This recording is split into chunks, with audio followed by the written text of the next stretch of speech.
नमस्कार हमारे सभी दर्शकों को हमारे YouTube चैनल में आपका स्वागत है।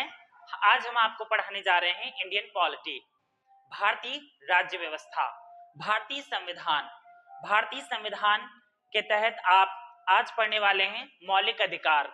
भारतीय संविधान का भाग 3 का जो मौलिक अधिकार है, यहाँ पर मौलिक अधिकारों के बारे में आप जानेंगे कि मौलिक अधिकार कितने हैं, कौन से हैं, किस प्रकार के हैं, हमारे भारतीय नागरिकों को जो मौलिक अधिकार प्रदान किए गए हैं क्यों प्रदान किए गए हैं, उनका महत्व क्या है, उनका अर्थ क्या है, उनका मतलब क्या है, आज इस वीडियो के माध्यम से जानेंगे।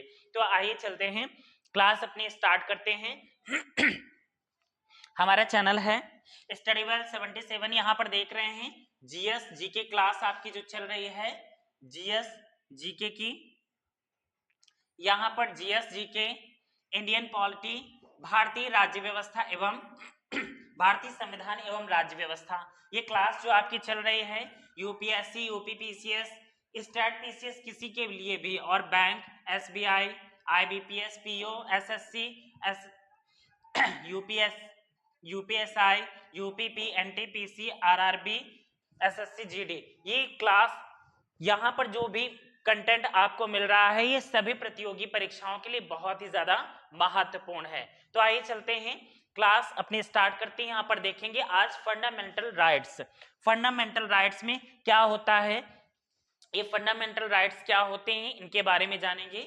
यहाँ देख पा रहे हैं लिखा है मौलिक अधिकार, अर्थ, महत्व, प्रकार। ये फंडामेंटल राइट्स हैं, ये कितने होते हैं और हमारे भारतीयों को क्यों प्रोवाइड करवाए गए हैं, ये भारतीय संविधान में क्यों रखे गए हैं। ये मौलिक अधिकार आपके कहां से लिए गए हैं, तो ये अमेरिका के संविधान से लिए गए हैं, अमेरिका के संविधान से लिए गए हैं ये मौलिक अधिकारों को। और ये मौलिक अधिकार जो हैं ये क्या है, आइए चलते हैं जाने। यहां पर देखेंगे पहले वीडियो में आपने देखा भाग 1, उसमें हमने बताया, भाग 2 उसमें हमने नागरिकता का अधिकार बताया। अब ये भाग तीसरा चल रहा है, ये आपका भाग 3 है, भाग 3 है। और भाग 3 में आप देख रहे हैं मौलिक अधिकार। ये मौलिक अधिकार आपके अनुच्छेद 12 से लेके 35 तक पूरा विस्तार पूर्वक हम आपको समझाने जा रहे हैं मौलिक अधिकार, फंडामेंटल राइट्स क्या होते हैं और ये हमें अधिकार क्यों दिए गए हैं भारतीय संविधान के द्वारा। यहां पर देख रहे हैं मौलिक अधिकार, ये फंडामेंटल राइट्स हैं। आइए चलते हैं, स्टार्ट करते हैं अपनी क्लास को। यहां पर मौलिक अधिकारों की सूची, मौलिक अधिकारों की सूची, मौलिक अधिकारों की सूची यहां पर दिखाई गई है। और मौलिक अधिकार आपके 6 हैं, कौन कौन से हैं, चलिए आइए जानें। यहां पर देख रहे हैं मौलिक अधिकारों की सूची दी हुई है, जिसमें कि पहला है आपका समता या समानता का अधिकार। पहला है आपका समता या समानता का अधिकार, समता या समानता का अधिकार। समानता का अधिकार ये अनुच्छेद 14 से लेकर ये 18 तक, इसका प्रावधान अनुच्छेद 14 से लेकर 18 तक देखने को मिलता है।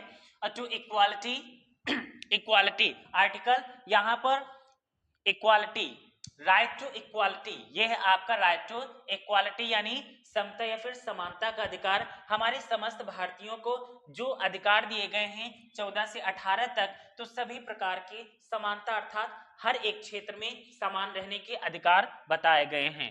दूसरा अधिकार है आपका स्वतंत्रता का अधिकार, ये आपका अनुच्छेद 19 से लेके 19 से लेके 22 तक, ये आपका स्वतंत्रता का अधिकार। इसी में मिलेगा आपको जीवन जीने का अधिकार, अभिव्यक्ति की स्वतंत्रता, ये आपका 19 से लेके 22 तक। फ्रीडम, राइट टू फ्रीडम, ये राइट टू फ्रीडम है आपका, ये आर्टिकल 19 टू आर्टिकल 22।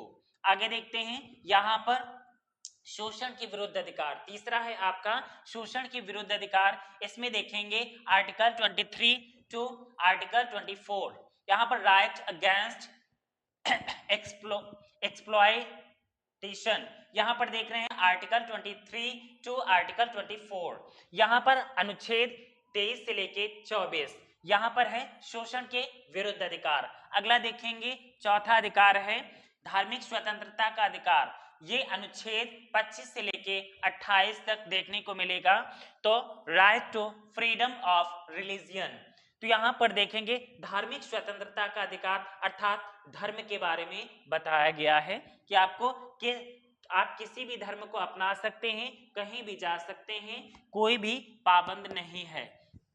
पांचवा है आपका संस्कृति और शिक्षा संबंधी अधिकार। संस्कृति एवं शिक्षा संबंधी अधिकार, आप स्वतंत्र रूप से भारत के किसी भी राज्य में जा सकते हैं, वहां की संस्कृति को आप अपना सकते हैं, वहां की शिक्षा को आप ग्रहण कर सकते हैं। ये आर्टिकल जो है आपका अनुच्छेद 29 से लेके 30 तक दिया गया है। अनुच्छेद 29 से लेके 30 तक दिया गया है। अगला देखते हैं यहाँ पर कल्चरल एंड एजुकेशनल राइट्स। ये कल्चरल एंड एजुकेशनल राइट्स जो हैं ये आर्टिकल 29 टू आर्टिकल 30 तक दिया गया है। और भी एक देख लेते हैं आर्टिकल आपका 31। ये आर्टिकल 31 है, ये था 7वां मौलिक अधिकार जो कि बहुत पहले ही से हटा दिया गया है। ये आपका संपत्ति का अधिकार, ये था संपत्ति का अधिकार, ये संपत्ति का अधिकार जो कि हटा दिया गया था और इसे निश्चित कर दिया गया है, यहाँ मौलिक अधिकारों की सूची से हटा दिया गया है और इसे आर्टिकल अर्थात अनुच्छेद यहाँ पर 300, अनुच्छेद 300 में इसे रखा गया है। इसका प्रावधान जो है संपत्ति के अधिकार को हटाकर इसका प्रावधान जो है अनुच्छेद 300 में रख दिया गया है। अगला देखते हैं, छठवां है संवैधानिक उपचारों का अधिकार। संवैधानिक उपचारों का अधिकार, यहाँ पर constitutional remedies, constitutional remedies, right to constitutional remedies, यहाँ पर देख रहे हैं संवैधानिक उपचारों का अधिकार, यह अनुच्छेद 32 है।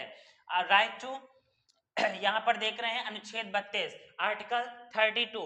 इसी को बाबा भीमराव अंबेडकर ने, डॉक्टर भीमराव अंबेडकर ने संविधान की आत्मा कहा है। ये जितने भी आर्टिकल्स आपको पास दिए गए हैं, पहला समानता का अधिकार, स्वतंत्रता का अधिकार, शोषण के विरुद्ध अधिकार, धार्मिक स्वतंत्रता का अधिकार, संस्कृति एवं शिक्षा का अधिकार, ये 5 अधिकारों की रक्षा कौन करता है? तो ये जो छठवां अधिकार है आपका संवैधानिक उपचारों का अधिकार, अनुच्छेद 32, ये अनुच्छेद 32 है जो बाकी 5 अधिकारों की रक्षा करता है।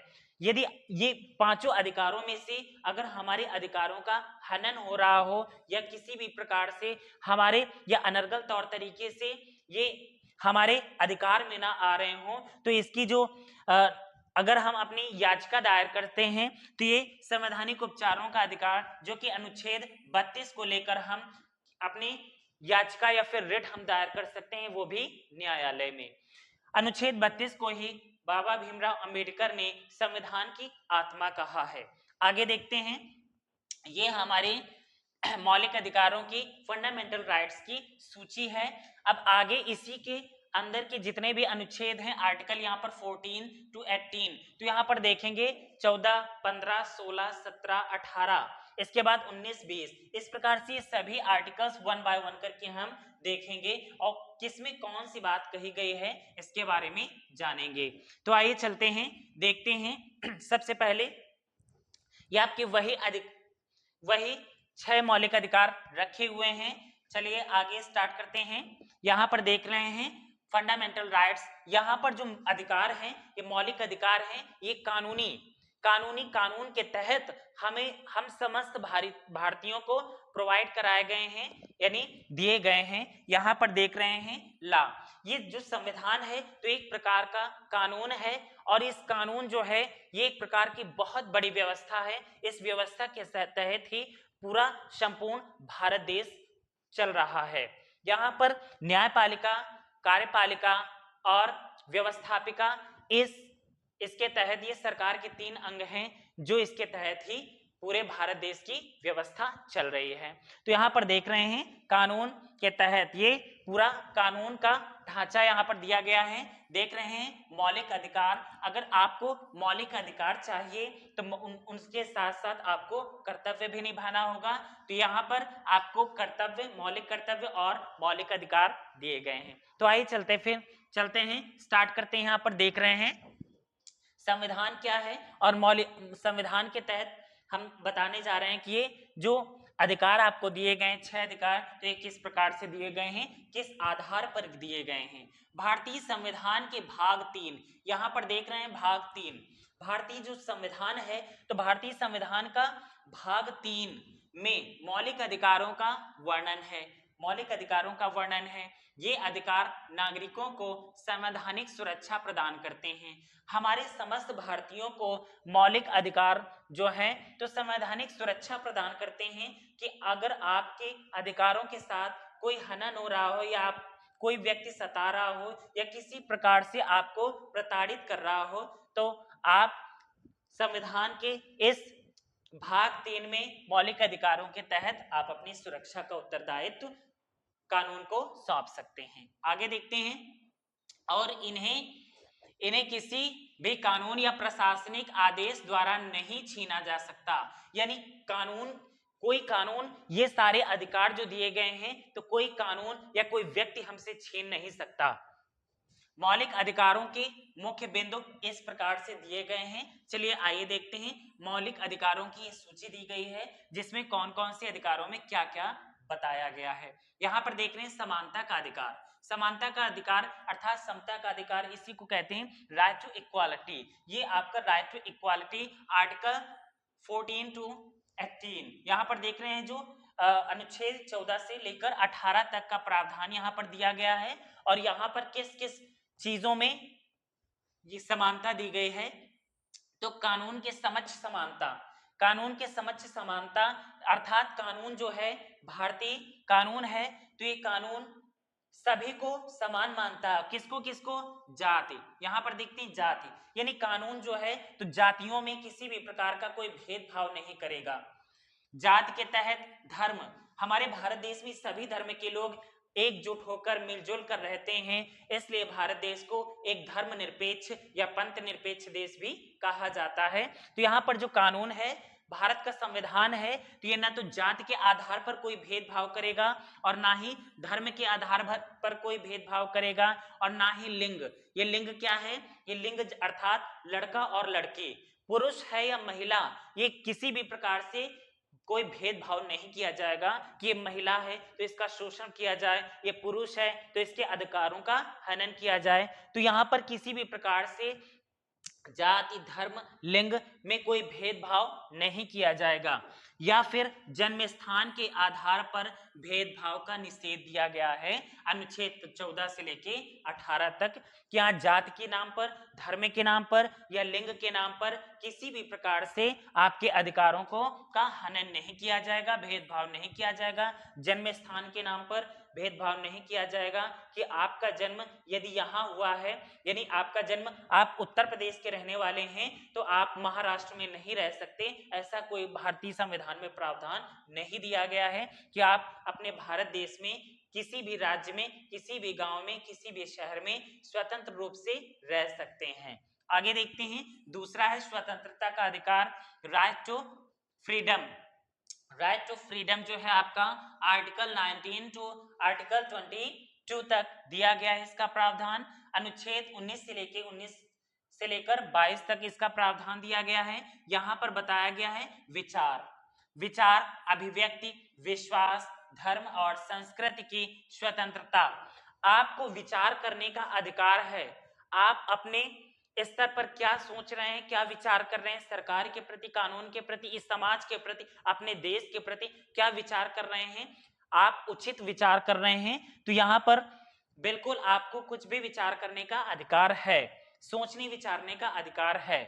यहाँ पर अभिव्यक्ति अर्थात जीवन जीने का अधिकार, अपने बारे में मैं क्या बनना चाहता हूं, मैं क्या करना चाहता हूं, जितनी आपकी क्षमता है आप उतना कर सकते हैं, इसके लिए विचार करने का अधिकार है। इसमें अभिव्यक्ति अर्थात आप अपने लिए जितना आप करना चाहें कर सकते हैं, लेकिन कानून के दायरे पर रहकर। आगे देखते हैं विश्वास।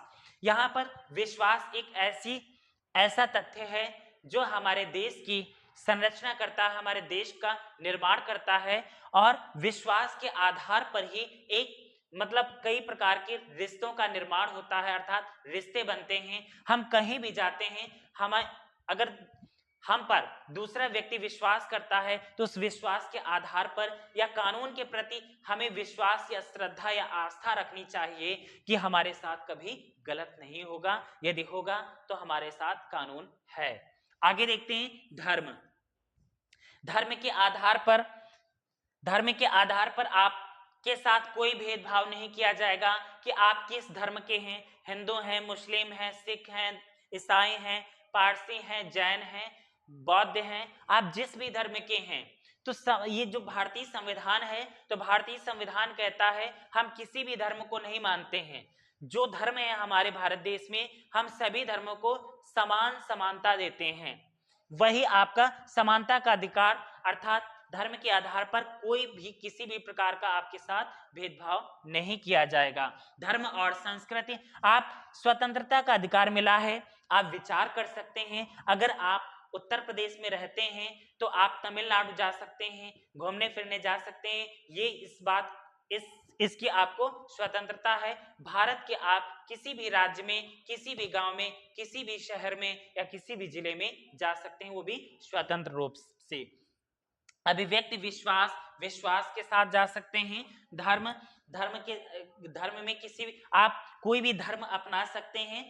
इसमें किसी भी प्रकार का कोई पाबंद नहीं है कि आप हिंदू धर्म के हैं तो आप मुस्लिम धर्म के मस्जिद नहीं जा सकते, या फिर मस्जिद अर्थात मुस्लिम धर्म का व्यक्ति हिंदू धर्म के मंदिरों में नहीं आ सकता। ऐसा कोई प्रावधान यहाँ पर नहीं दिया गया है, इसलिए यहाँ पर धर्म की स्वतंत्रता है। आपको यहाँ पर देख रहे हैं संस्कृति की स्वतंत्रता, तो यहाँ पर संस्कृति, आप किसी भी राज्य में जा सकते हैं, वहां की संस्कृति को अपना सकते हैं, वहां के खान पान, वहां के रहन सहन को अपना सकते हैं। ऐसा कोई प्रावधान नहीं कि आप उत्तर प्रदेश में रहते हैं तो उत्तर प्रदेश का जो रहन सहन हर एक चीजें वही अपनाएं, ऐसा कोई भी प्रावधान यहाँ पर नहीं है, बल्कि आपको पूर्ण रूप से इन चीजों में स्वतंत्रता मिली है। आगे देखते हैं जीवन और अभिव्यक्ति स्वतंत्रता का अधिकार। यहाँ पर देखते हैं जीवन अर्थात जीवन जीने का अधिकार, अर्थात यहाँ पर कहा गया है कि हम अगर हमारे अधिकारों का हनन हो रहा हो,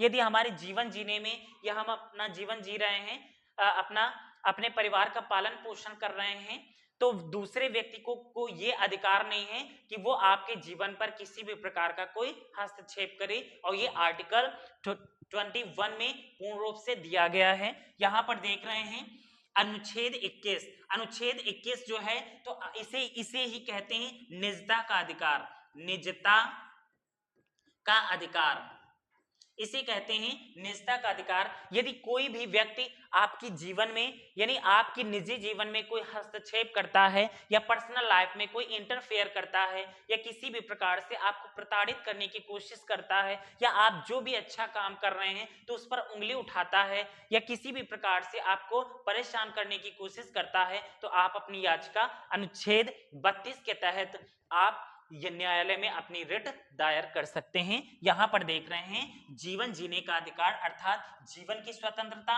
यहां पर स्वतंत्रता और अभिव्यक्ति की स्वतंत्रता। आपको अभिव्यक्ति की स्वतंत्रता, यहाँ पर निजता का अधिकार, निजता आपके हाथ में है और आप निजता का किस प्रकार से अर्थात कानून के दायरे में रहकर आप अपनी निजता का पूर्ण स्वतंत्रता से आप पालन कर सकते हैं या अपना जीवन व्यतीत। तो यहाँ पर देख रहे हैं अनुच्छेद 21 जीवन जीने का अधिकार अर्थात अभिव्यक्ति की स्वतंत्रता, निजता का अधिकार। तो यहाँ पर देखा अभी कि जो अनुच्छेद 21 है ये आपको जीवन जीने का अधिकार अर्थात आपकी निजता पर कोई अगर हस्तक्षेप करता है या किसी भी प्रकार से आपको सताता है तो यहाँ पर आप अपनी रिट दायर कर सकते हैं न्यायपालिका में। आगे चलते हैं, यहाँ पर देख रहे हैं कि चौथा है आपका शिक्षा और संस्कृति का अधिकार। शिक्षा एवं संस्कृति का अधिकार ये अनुच्छेद 29 और 30 में दिया गया है। यहाँ पर अभी देखा था अनुच्छेद शोषण के विरुद्ध अधिकार, देख लेते हैं शोषण के विरुद्ध अधिकार। शोषण के विरुद्ध अधिकार, यहाँ पर शोषण के विरुद्ध अधिकार जो है ये अनुच्छेद 23 से 24, अनुच्छेद 23 और 24 में दिया गया है। यहाँ पर महिलाओं तथा बच्चों, यानी महिलाओं तथा बच्चों के लिए यहाँ पर महिलाओं की तस्करी, खरीदना, बेचना या उन्हें प्रताड़ित करना या उनके अधिकारों का हनन करना इत्यादि कानूनन अपराध है। यहाँ पर बच्चों से यानी 14 साल तक के बच्चे, अर्थात वो बच्चे हैं और वो वयस्क नहीं है, यानी 14 साल के नीचे अगर कोई भी व्यक्ति अपने कारखानों में बच्चों से काम करवाता है तो ये कानून अपराध माना गया है कि कानूनी तौर तरीके पर वो व्यक्ति अपराधी है जो छोटे बच्चों से काम करवाता है। तो ये अनुच्छेद 23 और 24 में इसका प्रावधान दिया गया है। ये शोषण के विरुद्ध अधिकार में है। ये आगे हम देखेंगे, जब शोषण के विरुद्ध अधिकार देखेंगे तो उसमें इसकी संपूर्ण जानकारी करेंगे। आगे देखते हैं यहाँ पर शिक्षा और संस्कृति का अधिकार। यहाँ पर देख रहे हैं अनुच्छेद 29 से 30 तक इसका प्रावधान दिया गया है। यहाँ पर शिक्षा और सांस्कृतिक अधिकार, यानी हम भारत के किसी भी राज्य में कहीं भी आप जा सकते हैं और यहाँ पर शिक्षा ग्रहण कर सकते हैं। अगर हम चाहें कि हम उत्तर प्रदेश में रहते हैं और हम चाहें कि हम राजस्थान में जाकर अपना जीवन यापन करें, वहाँ की भाषा शैली या वहाँ की संस्कृति को अपनाएं, तो आप स्वतंत्र हैं इस काम के लिए। और यदि आप चाहें कि हम गुजरात में जाएं, गुजराती भाषा या गुजराती शिक्षा या गुजराती भाषा या गुजराती शिक्षा का अध्ययन करें या वहां पर जाकर रहें, तो आप पूर्ण रूप से स्वतंत्र हैं। वहां की संस्कृति को अपनाने के लिए स्वतंत्र हैं। वहां पर कैसा क्या चल रहा है वो उस आधार पर आप पूर्ण रूप से स्वतंत्र हैं। आगे देखते हैं संवैधानिक उपचारों का अधिकार। इसके बारे में हमने अभी बताया था कि बाबा भीमराव अंबेडकर ने इन्होंने अनुच्छेद 32 को ही संवैधानिक उपचारों का अधिकार अर्थात इसे कानून की संज्ञा दी है, अर्थात इसे कानून की आत्मा या संविधान की आत्मा भी कहा है। आगे देखते हैं धार्मिक स्वतंत्रता का अधिकार। अनुच्छेद 25 से 28 तक इसका प्रावधान दिया गया है। धार्मिक स्वतंत्रता और धार्मिक प्रथाओं की रक्षा।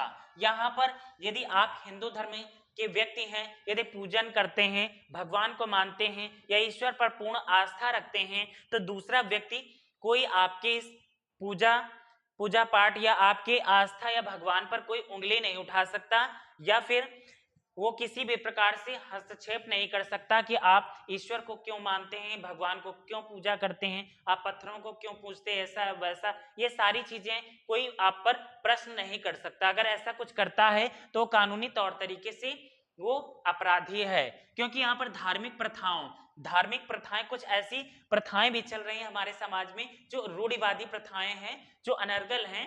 उन चीजों पर आप प्रश्न कर सकते हैं, लेकिन यहाँ पर जो संविधान है तो कुछ ऐसी परंपराएं या कुछ ऐसी प्रथाएं हैं जिनका समर्थन भी करता है। यहाँ पर धार्मिक स्वतंत्रता और धार्मिक प्रथाओं की यहाँ पर रक्षा भी करता है, वो भी अनुच्छेद 25 से लेके 28 तक।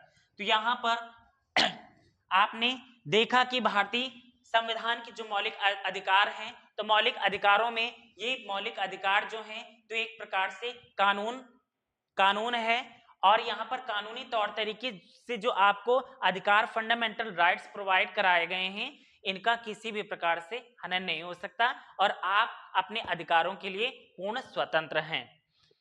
तो यहाँ पर इस वीडियो में आपने देखा जो मौलिक अधिकार हैं, तो मौलिक अधिकार क्या होते हैं, किस प्रकार के होते हैं, किन किन क्षेत्रों में आपकी रक्षा कर सकते हैं ये मौलिक। तो जानिए और जागरूक होइए मौलिक अधिकारों के प्रति कि हमें कौन कौन से सरकार ने कौन कौन से अधिकार प्रदान किए हैं, तो अपने अधिकारों के प्रति जागरूक रहिए। तो बाकी आगे हम चलेंगे अनुच्छेद 14 से लेके अनुच्छेद 35 तक।